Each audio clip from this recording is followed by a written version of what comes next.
This crisis has completely disrupted our lives and taken away everything we took for granted. Normal is a word we have to rapidly unlearn and hopefully relearn in future after the coronavirus. Yet, if we think that our lives have been disrupted, the world of healthcare workers has been turned upside down, inside out.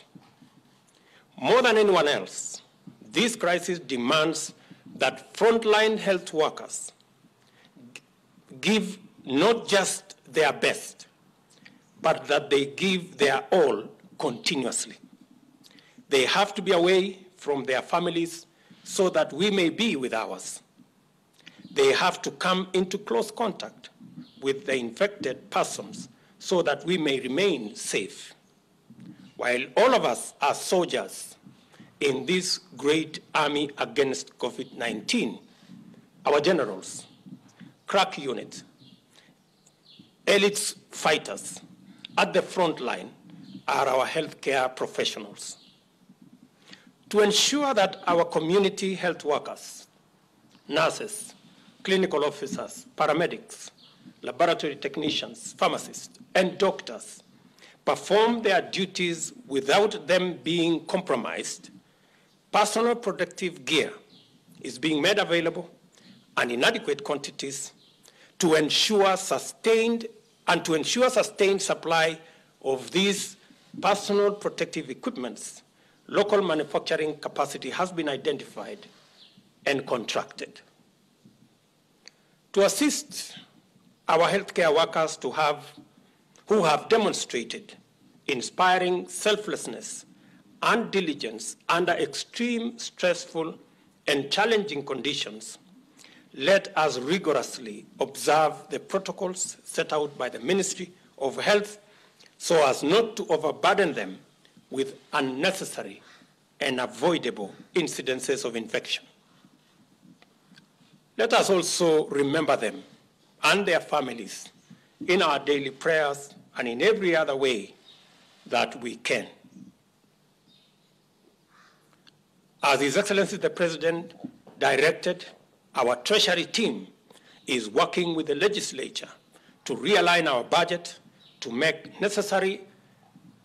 resources available for various interventions in combating the pandemic. Provisions of water, especially in our towns and particularly in informal settlements, will be a key consideration. The identification of vulnerable groups who may require food subsidies has been mapped out by our national government coordination staff in consultation with all counties to ensure timely and targeted intervention if this situation escalates. We encourage Parliament in their patriotic mandate to exercise imagination commensurate with the magnitude of the challenge we face.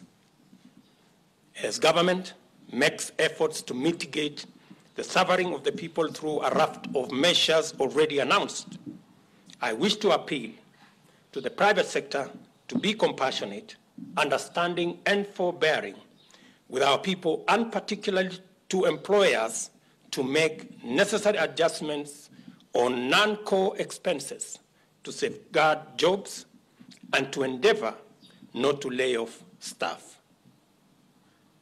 I also appeal to the financial sector, financial services sector, and more specifically the banking industry, to be equally understanding and consider instituting loan interest moratoria, suspend foreclosure on properties, and work out a framework to renegotiate loans with borrowers as requested by government. Equally, we encourage our county governments and assemblies to realign their budgets and redirect their resources towards intervention to manage this pandemic and its socio-economic ramifications, and especially to the vulnerable. Our farmers, in their millions, should come out strongly and take advantage of the good rains that we continue to experience and grow as much food as is possible. County governments are urged to work with the national government to coordinate extension, mechanization, and other enabling services. We also acknowledge the exemplary coverage by the media, who have gone to great lengths to facilitate dissemination of information that has enhanced public knowledge on this pandemic. We have also tasked health officials in counties to proactively issue guidelines for food supply chains to control the handling of farm produce, including vegetables and fruits, as well as commercial crops like miraa.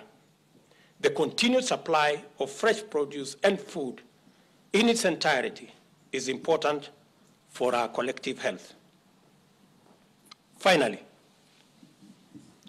though we are going to celebrate this Easter weekend differently, we must remind ourselves that Jesus was persecuted, betrayed, crucified, and that he ultimately died and was crucified and was buried. But he triumphed over death. His resurrection is the reason for our hope of eternal life. I call on the Christian community to lift up our nation in prayer this Easter period. And I equally ask Kenyans of all faiths to commend our nation to God's unfailing mercy and grace for us to overcome this daunting pandemic. Thank you very much for listening to me, and God bless you all.